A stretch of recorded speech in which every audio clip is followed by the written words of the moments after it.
Mano, welcome to my channel. What are the things you need to understand your image? We're going to be using the camera raw filter, and we'll be using the gradient map. Okay, the first thing you need to do is open your image. Once you've opened your image, come to this filter tab and camera raw.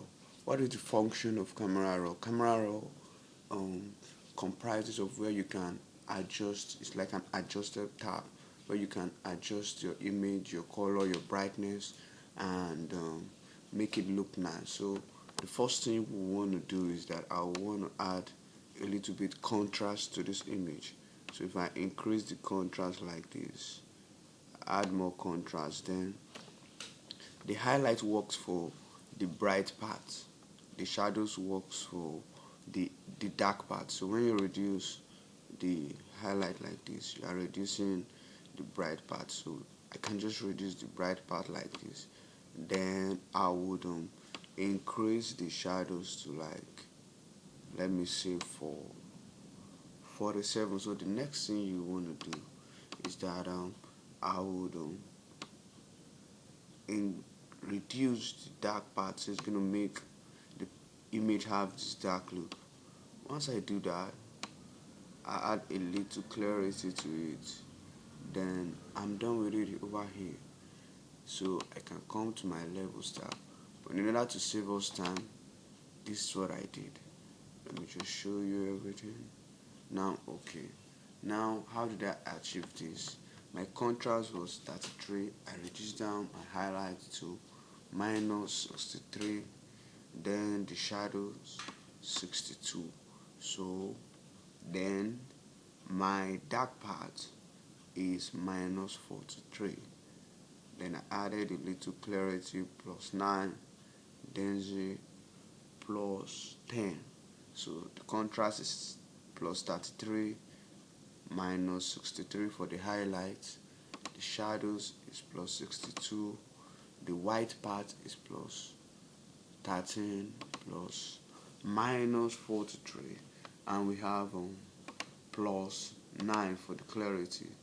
But if you are not using if you're using older version of Photoshop, you may not have this denzel effect, because this is Photoshop 60, 20, 19. So the next thing, I come to my tone tab.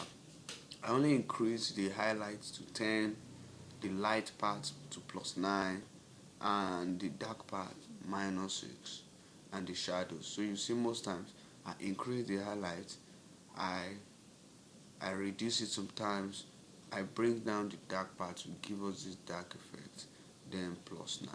So okay, then this is where the main part is the under my hue saturation.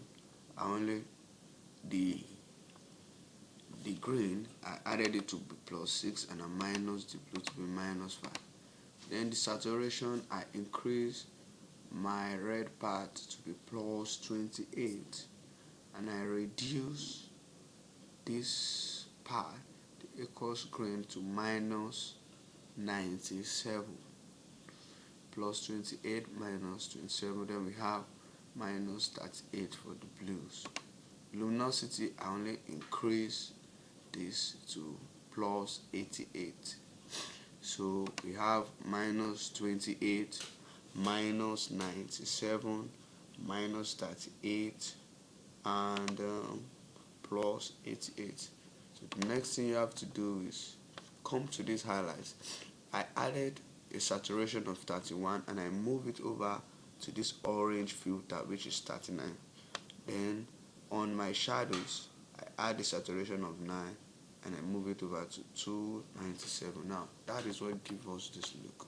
Now just press OK once you are done with it, but it's not giving us what we really want.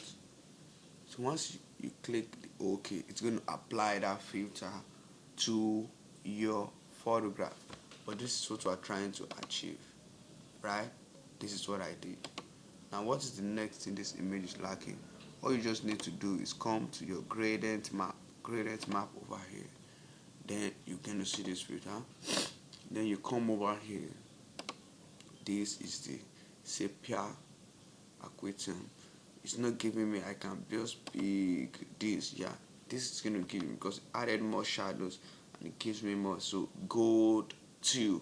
If you can't find it, come over here and come to photography tonics. That's where you're gonna get um, the gradient map for that.